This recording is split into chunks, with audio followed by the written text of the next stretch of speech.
Donald Trump mówi o spektakularnym sukcesie militarnym w Iranie.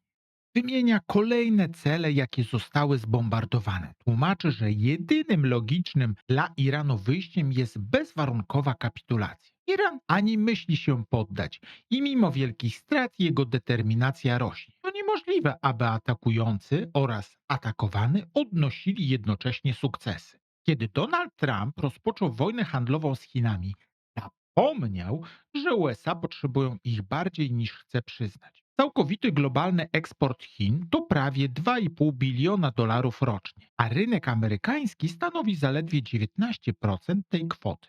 Zapomniał też, że Chiny kontrolują surowce i komponenty, bez których nie zbudujesz ani karty Nvidii, ani rakiety, ani samolotu czy lotniskowca. Dlatego Trump musiał lecieć do Pekinu na dywanik, żeby odkręcić sytuację. Ogłosił spektakularny sukces, ale w dyplomacji zazwyczaj słabsza strona leci do silniejszej. Kiedy rozpoczął wojnę handlową z Kanadą, zapomniał, że ten miły sąsiad zapewnia im 60% importowanej ropy, 85% importu gazu oraz kluczowy dla baterii lit. Dlatego bez końca straszył cłami, a później je odraczał na kolejne 180 dni. Gdy Biały Dom postanowił uprowadzić prezydenta Maduro, po raz kolejny ogłoszono sukces. Ale Donald Trump przed tym zapomniał zapytać korporacje naftowe, czy będą chcieli budować swoje szyby naftowe pod ostrzałem. Po raz kolejny zapomniał, że teren jest ciężki do podbicia. Znowu pomylił konferencję prasową z realną kontrolą. Mania wielkości to nie jest tylko przypadłość Donalda Trumpa. To wieloletnia tradycja wcześniejszych prezydentów. Kiedy George W. Bush postanowił rozpocząć inwazję na Afganistan, zapomniał, że to cmentarzysko imperium, którego nikt jeszcze trwale nie podbił. Talibowie, z którymi teraz walczył, to ci sami ludzie, których dekady wcześniej USA same uzbroiły i szkoliły do walki z Rosją. Stworzyli własnego wroga, wierząc, że mają nad nim pełną kontrolę, a w efekcie zafundowali sobie 20 lat wojny bez szans na zwycięstwo. Kiedy USA zdecydowały się na wojnę w Wietnamie, miała to być krótka operacja. Wojna trwała prawie 20 lat, a Amerykanie walczyli tak długo, aż sami zapomnieli, po co w ogóle ją zaczęli. Tych amerykańskich zapomniałem było tak dużo, że mógłbym o tym nagrać całą serię odcinków. Irak, Syria, Libia, Jemen, Somalia, Liban, Haiti, Kambodża. Wszystkie wojny, jakie wywołały Stany Zjednoczone, spowodowały, że dziś są najbardziej zadłużonym krajem na świecie. Dług publiczny przebił właśnie 38 bilionów dolarów, co stanowi 124% ich PKB. Według oficjalnych prognoz Kongresu do 2040 roku Stany Zjednoczone mogą stać się fizycznie niewypłacalne, bo już w 2034 roku zabraknie pieniędzy w ich głównych funduszach społecznych. Tylko w ubiegłym roku ponad 180 tysięcy rodowitych Amerykanów porzuciło swój kraj i wyjechało na stałe. Ludzie uciekają z imperium, którego po prostu nie stać na własne utrzymanie, z kraju, w którym na ulicach rządzą gangi i fentanyl, a całe dzielnice amerykańskich metropolii wyglądają gorzej niż slumsy w krajach trzeciego świata. Mocarstwo, które miało zaprowadzić porządek na całej planecie, traci kontrolę nad własnymi miastami. To, że Biały Dom o czymś zapomniał, jest już pewne. Cieśnina Ormus, czyli najważniejsze gardło logistyczne świata, jest zablokowana i nikt nie ma szybkiego, a co najważniejsze, taniego sposobu, żeby to zmienić. Zapłacimy za to wszyscy, bo to nie jest tylko lokalny problem wojskowy, ale początek globalnego ekonomicznego domina. Najpierw poczujemy to na stacjach benzynowych, bo w Ormuzie utknęło 20% światowej ropy, co natomiast uderzy w koszty każdego rodzaju transportu. Kolejnym uderzeniem jest gaz. Przez cieśninę płynie 20% globalnego LNG z Kataru, bez którego rynki europejskie zaraz znów zaczną bić kolejne rekordy cenowe. Ormus to główna tętnica światowego rolnictwa, przez którą transportuje się 1/3 globalnych dostaw nawozu. Brak nawozów oznacza tylko jedno: mniejszą produkcję i ogromny skok cen żywności. A sytuacja jest w tym gorsza, że Europa już wcześniej odcięła się od potężnego dostawcy ze wschodu, wrzucając na czarną listę sankcyjną Białoruś. Jednym słowem, geopolitycznie zamknęliśmy sobie jeden kierunek, a teraz przez atak Stanów Zjednoczonych zamknął nam się drugi. Lista opcji ratunkowych dla globalnej gospodarki po prostu się kończy. Donald Trump nigdy nie przyzna, że ten atak był wręcz spontaniczny. Całe amerykańskie modus operandi opierało się na jednej brutalnej w swojej prostocie strategii, rodem z wojny Iraku. Wystrzelimy tak dużo rakiet i zniszczymy tyle infrastruktury w krótkim czasie, że jedynym logicznym wyjściem dla Teheranu będzie natychmiastowa kapitulacja. Mówimy tu o operacji Epic Fury, której tylko w ciągu pierwszych 100 godzin wojny Amerykanie odpalili 168 potężnych pocisków Tomahawk. Stany Zjednoczone w 4 dni wystrzeliły ponad połowę tego, co cały ich przemysł zbrojeniowy wyprodukował przez ostatnie 5 lat. Z nieoficjalnych danych Pentagonu, które wyciekły z Kongresu, wiemy, że atak przepalił ponad 11 miliardów dolarów zaledwie w 6 pierwszych dni, a każdy dzień to kolejny miliard. Amerykanie mogą niszczyć to, co widzą na powierzchni, ale Iran ma sieć co najmniej 25 wielkich podziemnych baz rakietowych, wykutych w skałach, z których wciąż wyjeżdżają kolejne wyrzutnie, plus wielomiesięczne zapasy sprzed wojny. Część z nich oczywiście mogła zostać zniszczona w amerykańskich bombardowaniach, ale jeszcze przed wojną brytyjski ośrodek badawczy ustalił, że irańskie fabryki były w stanie produkować nawet 10 tysięcy dronów miesięcznie. Drony zbudowane z włókna szklanego i prymitywnych części można składać w małych warsztatach głęboko pod ziemią. Dlatego według szacunków wywiadu, nawet pod ciągłym amerykańskim ostrzałem, Iran jest w stanie składać w swoich podziemnych montowniach kolejne 1000 nowych dronów każdego miesiąca. Od początku tej zaledwie 17-dniowej wojny wystrzelili trochę ponad 2000 dronów. Według amerykańskiej doktryny wojskowej, żeby mieć pewność zestrzelenia celu, na każdą wrogą jednostkę trzeba wystrzelić minimum 2 rakiety systemu Patriot. Każda kosztuje 4 miliony dolarów.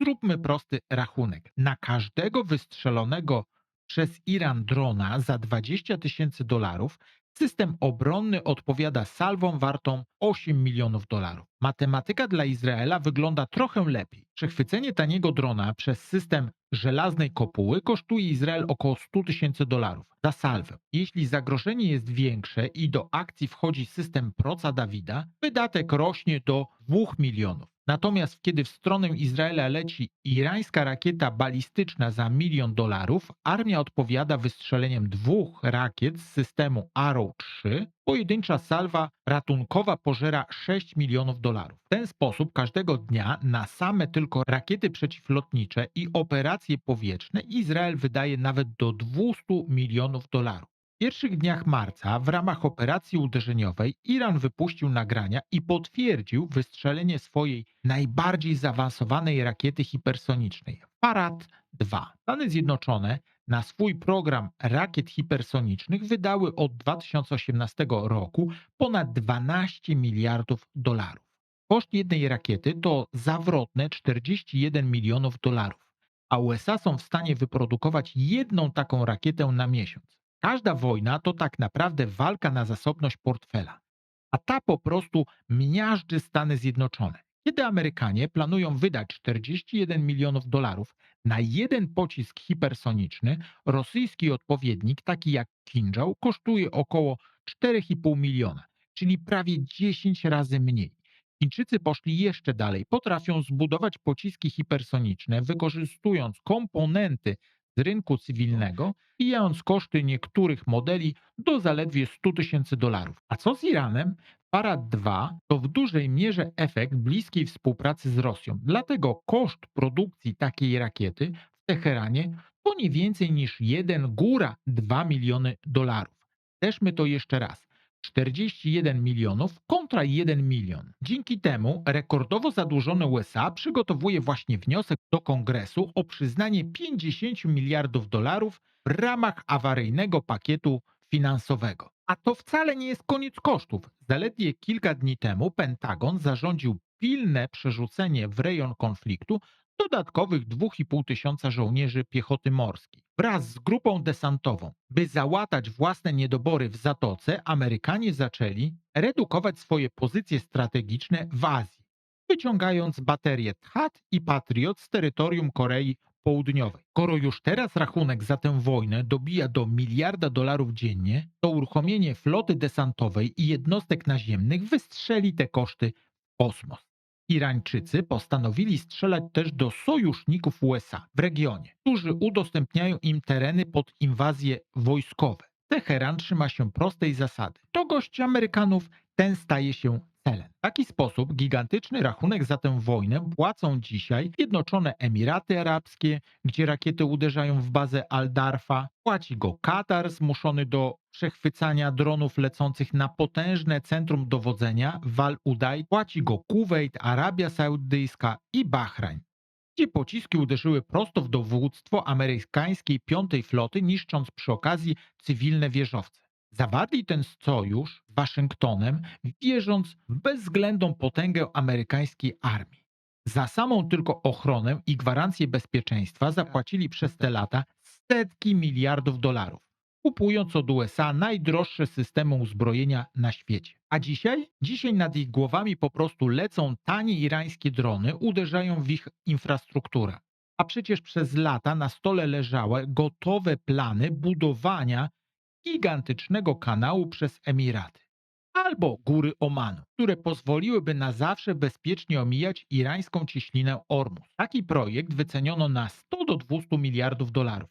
Zamiast jednak zainwestować w strategiczne obejście problemu, kraje Zatoki postanowiły wydać o wiele większe pieniądze na amerykańskie obietnice i sprzęt wojskowy, kupując od USA uzbrojenie za grubo ponad 200 miliardów dolarów. Kraje posiadające ropę, takie jak Emiraty Arabskie, od lat starały się dywersyfikować swoje inwestycje. Sektor pozanaftowy stanowi u nich już ponad 77% PKB, a turystyka generuje blisko 80 miliardów dolarów dochodu rocznie. Zbudowali Burcz Khalifa, luksusowe hotele, najdroższe wille i porty dla wielomilionowych jachtów, by ściągnąć kapitał z całego świata. Ale kiedy nad ich głowami latają irańskie drony i spadają rakiety, to kto poza reporterami wojennymi będzie się tam pchał na wymarzone wakacje, które mogą się okazać ostatnimi w ich życiu? Irańczycy szybko zorientowali się, że uderzenia w same bazy wojskowe to za mało. Teraz za każde zaatakowane pole naftowe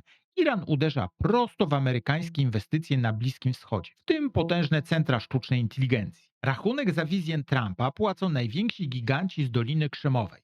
W marcu irańskie drony zbombardowały 3 wielkie centra danych należących do Amazona w Emiratach i Bahrajnie, wyłączając z sieci całe sektory biznesowe. Na oficjalnej liście irańskich celów znalazła się też infrastruktura Google, Oracle i Microsoftu. Już widzę, jak zarządy tych korporacji mówią: jasne, to dla większego dobra. Tracimy nasze centra danych i rynki warte setki miliardów dolarów, bo taki jest wyższy polityczny plan Donalda Trumpa. Kiedy w Białym Domu politycy opowiadają o militarnym sukcesie, zwykli Amerykanie już płacą za ten sukces na stacjach benzynowych, sklepach i w topniejących oszczędnościach.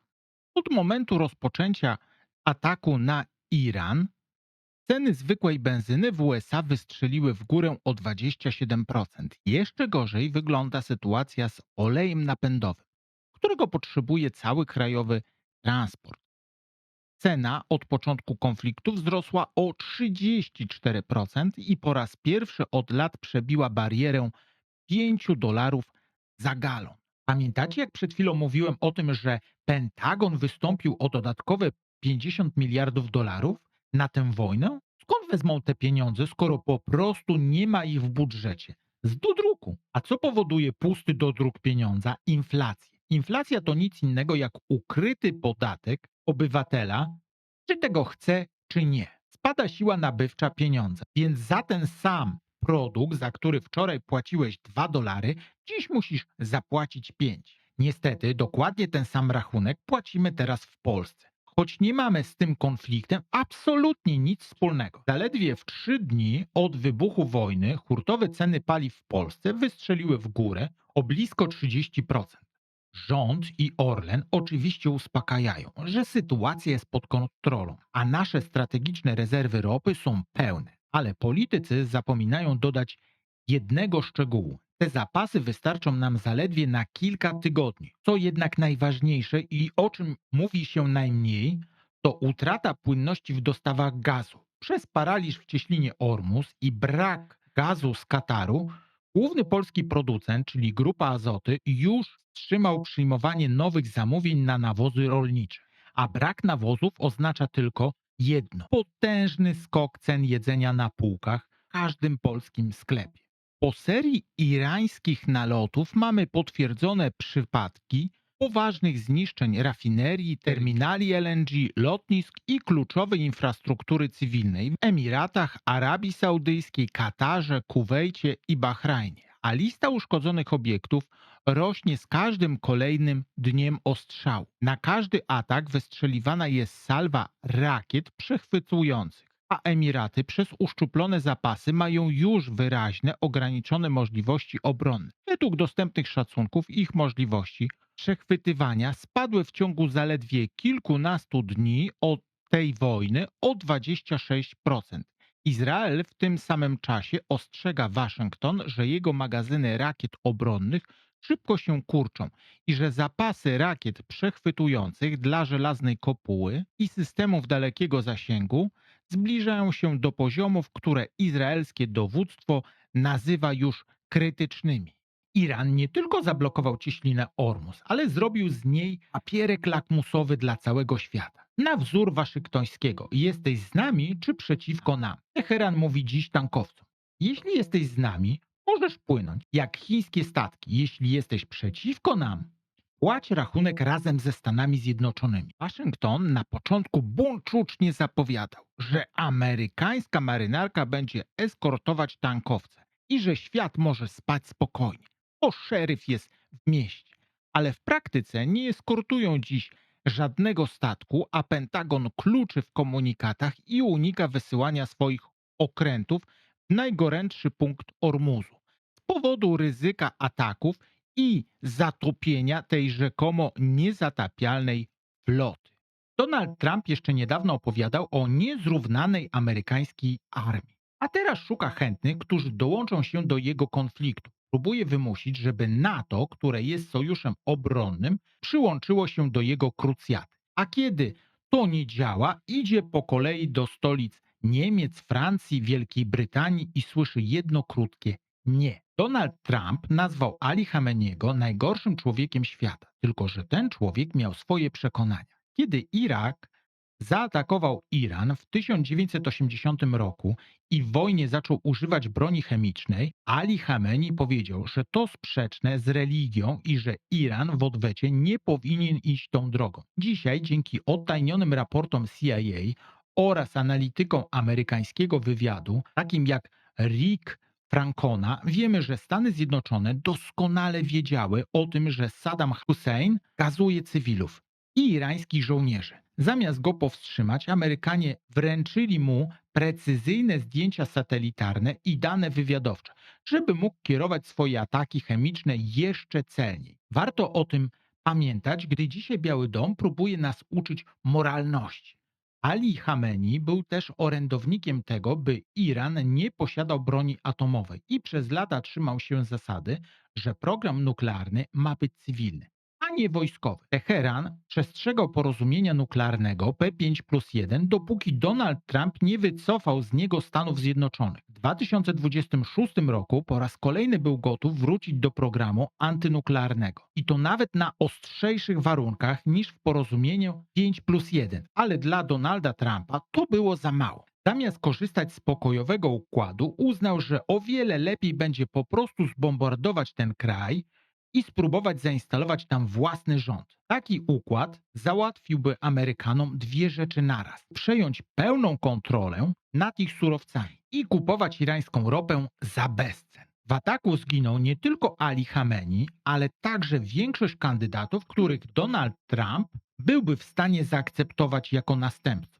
Następcą został syn Moczaba Chamenei, który nie ma już żadnych religijnych blokad wobec posiadania bomby atomowej. Poza tym nie zapominajmy, że Ameryka do tej pory łamała każde przyrzeczenie i zaatakowała kraj, nie wstając nawet od stołu negocjacyjnego. Po takim ataku każdy strategicznie myślący kraj dążyłby do posiadania broni atomowej za wszelką cenę. Nieważne jaką narrację wymyśli Biały Dom, Mocztabie Khameneiemu zabito ojca. Czy to nie zmotywowałoby każdego, żeby zrobić wszystko, by go pomścić? Jeszcze przed śmiercią ojca był jednym z najważniejszych ludzi w otoczeniu najwyższego przywódcy, ściśle powiązanym z kierownictwem strażników rewolucji, czyli najbardziej fanatycznej i lojalnej formacji reżimu.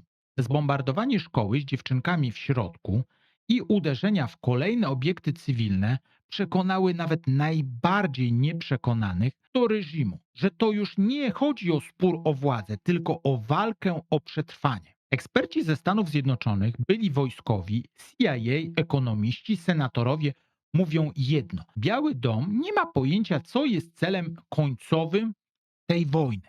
Ale coraz więcej osób wskazuje, że Stany Zjednoczone rozpoczęły coś, czego nie mają możliwości zatrzymać, a już tym bardziej wygrać. Iran to kraj o powierzchni około 1 650 000 km², 4 razy większy od Iraku i dysponuje siłami zbrojnymi rzędu kilkuset tysięcy żołnierzy w służbie czynnej oraz nawet do około 1 000 000 ludzi w potencjale mobilizacyjnym. Większość wojskowych strategów zwraca uwagę, że do skutecznej okupacji wrogiego terytorium potrzebny jest bardzo wysoki współczynnik sił. Często mówi się o co najmniej kilkukrotnej przewadze sięgającej nawet 4:1 względem broniących się. Oznaczałoby to konieczność wysłania do Iranu kilku milionów żołnierzy, a nie symbolicznego kontyngentu. Na tym tle plan, w którym około 2,5 tysiąca amerykańskich żołnierzy przypływa, wchodzi na terytorium Iranu i bez końca odpiera ataki dronowe,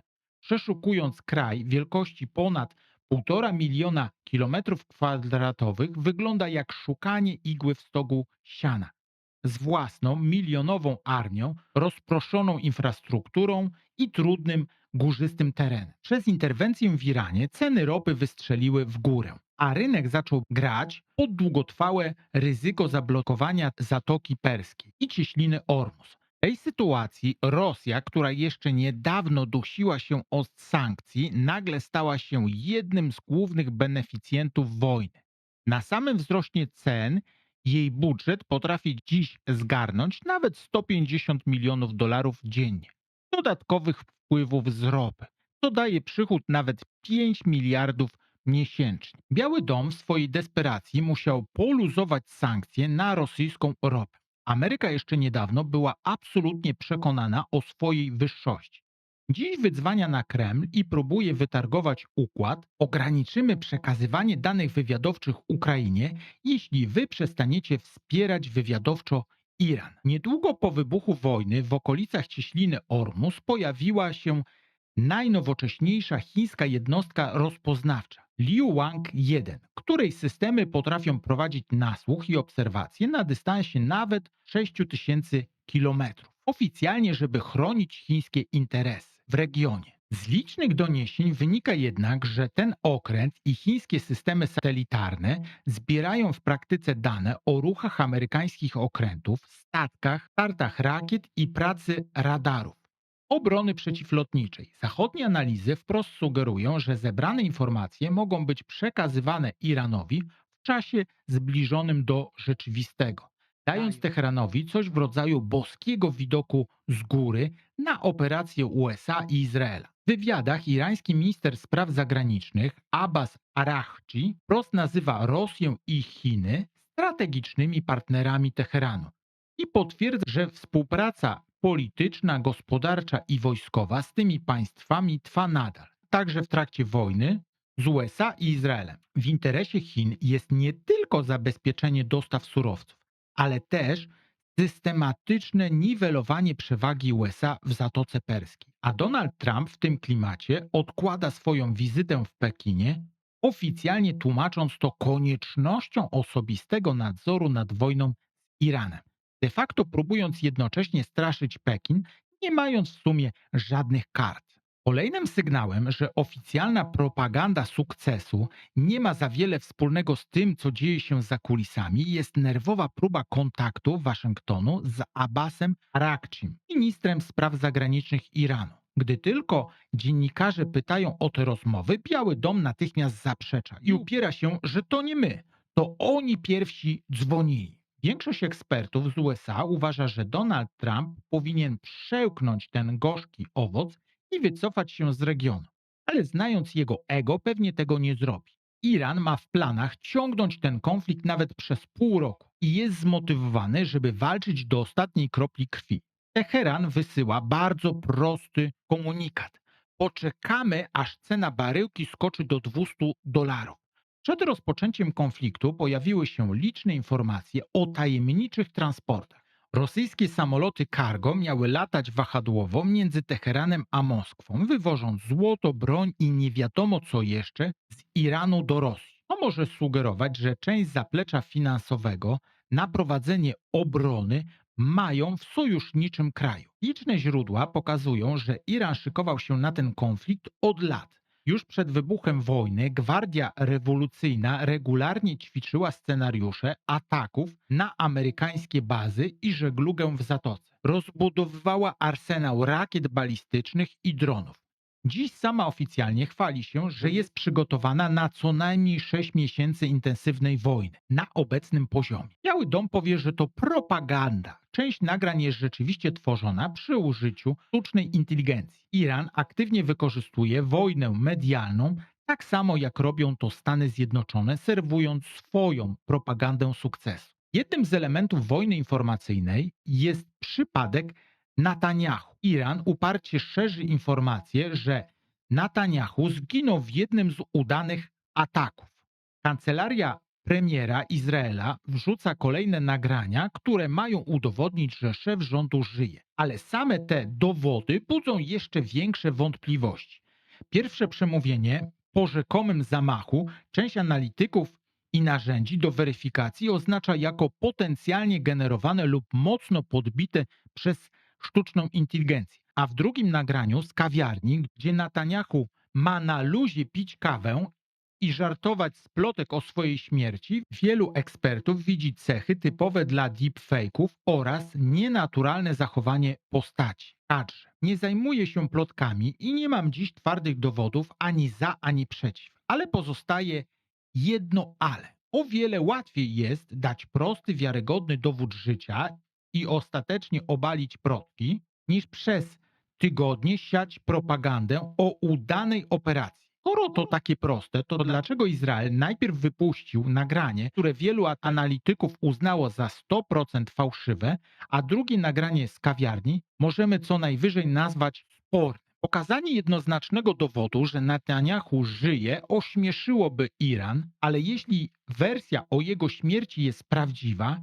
byłby to niesamowity sukces i Izrael rzeczywiście miałby interes w tym, żeby odwlekać moment pełnego ujawnienia takiej informacji jak najdłużej, bo to łamie morale i byłoby medialnym wstrząsem także dla sojuszu USA-Izrael. Wszystko prędzej czy później się wyjaśni, ale te niedomówienia dają do myślenia.